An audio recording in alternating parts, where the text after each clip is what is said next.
What I've often wanted to find out is, you might not even tell with the answer to this, you know, like New Worlds, did you ever reject any big writers just because it was just middle of the road, 20-year-old? Oh yeah. Can you name some? Anthony Burgess. I mean, I turned down, and then yeah, quite a few. I mean, I don't know. Just because it was just mediocre stuff, or it wasn't what you were striving for? Yeah, I mean, because it wasn't sort of, I suppose, if you like, wasn't the top of their form. I mean, there was a lot of, I mean, I don't really want to name the people I rejected, but you know, at one point, people were kind of beginning to resent me because they'd considered New Wales a market which they then didn't have. So yeah, I mean, I did that with quite a few people. Chip Delaney had a story in there, a novella in New Worlds, which won the Nebula, I think, for best short story. Oh goodness! It's a typical pretentious title. It is one where the criminal. It's Jules. Oh goodness, no. No, it's called. I always think of it as galaxies like grains of sand, but it isn't that either. No, it's time considered as a helix of semi-precious stones. Yeah. Probably the most pretentious title ever. I didn't actually like that. Somebody else bought it. I mean, I wouldn't run it in New World. Right. And then it won a Nebula. You know, so you know, I mean, it doesn't say anything for my taste, or rather, it says something about my taste. But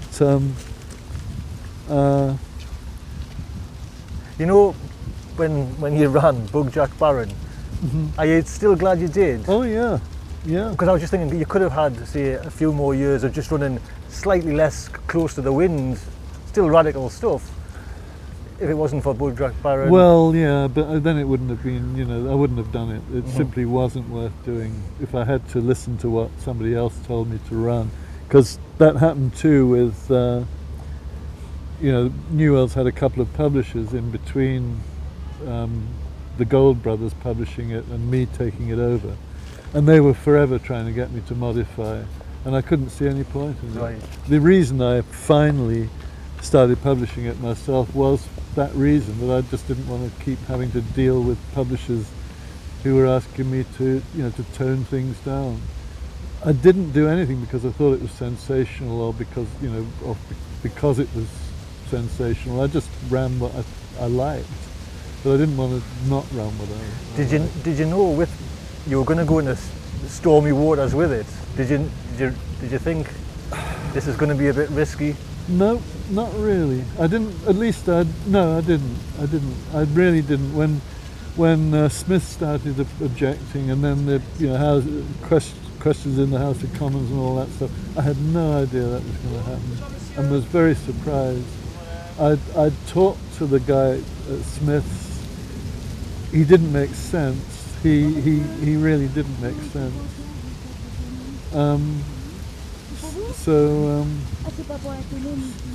Anyway, so that was that. I just think it's a you know, I mean, it's an iconic era, that, and especially, you know, that kind of the New Worlds and all that carry on. You know what I mean? Just in science fiction, it's like it's gold. Do you know what I mean?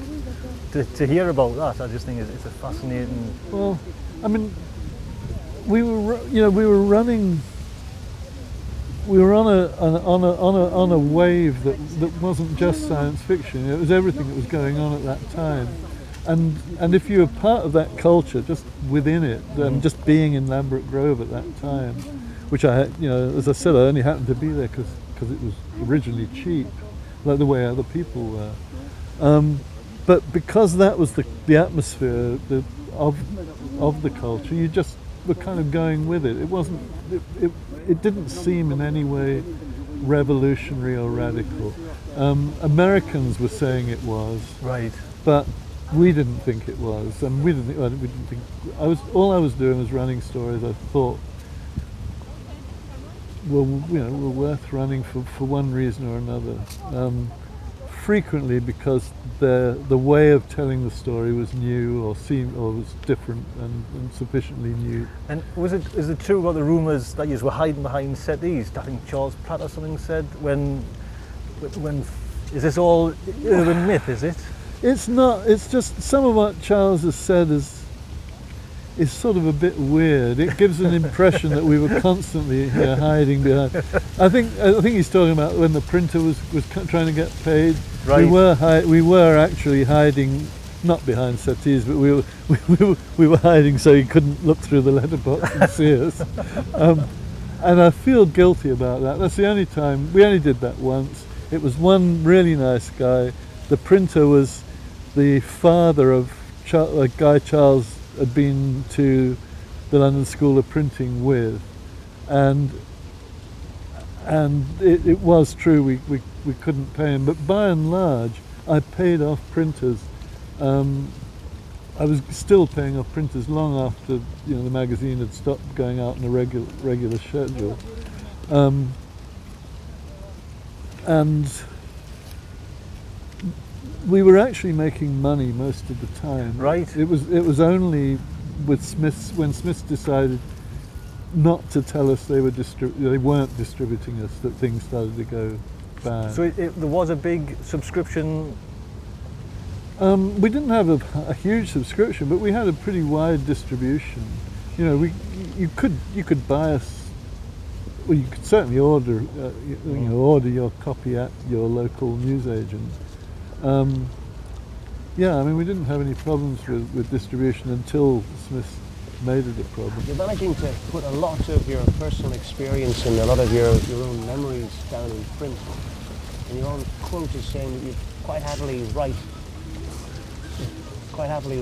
a book if it was requested by a magazine and you're guaranteed the money, but what you'd like to concentrate on is more autobiographical stuff. Yeah, I did say that. I'm not sure I mean it. You fibber. I'm afraid so.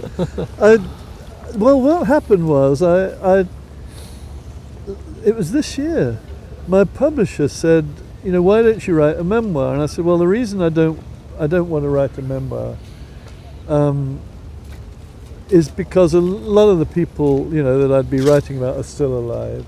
Their memories are often different to mine. I don't want to. The two things I don't want to do: I don't want to hurt people's feelings, and I don't want to get into a thing about this happened, no, it didn't, sort of thing, which happened when I did an interview with Ian Sinclair over Crash, and my memories of what Ballard and I were doing, at a certain time were not the same as Ballard's, and he got very upset about it and sort of.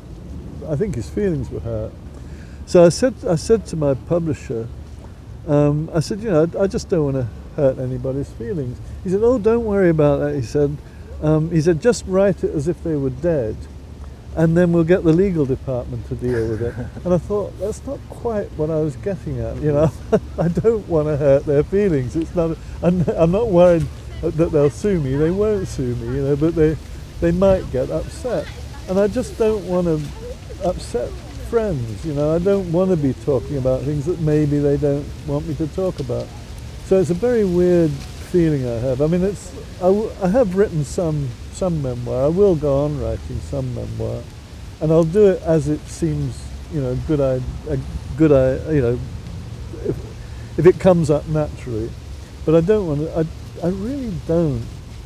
I'm saying this now, and it could change tomorrow, but I don't think I really want to write an autobiography as such. You've made a lot of people immortal in your books, though. Yeah, I mean, sure, but not to their detriment. I don't think. No, is it a rightly habit though to do that, to kind of lay their life down to posterity in that kind of way? Yeah, I mean, and Ballard's just written his memoir, and actually, to be honest, to some extent, I'm waiting to see what happens. I'm waiting to read his first. And I think if he's slagged me out, the bastard, then I am going to write it. But I don't think he will, and I don't think that's the way it's going to run. But I do have that sort of slight nagging wonder, you know, if that's What'll he say about what'll me he that say? kid? Yeah.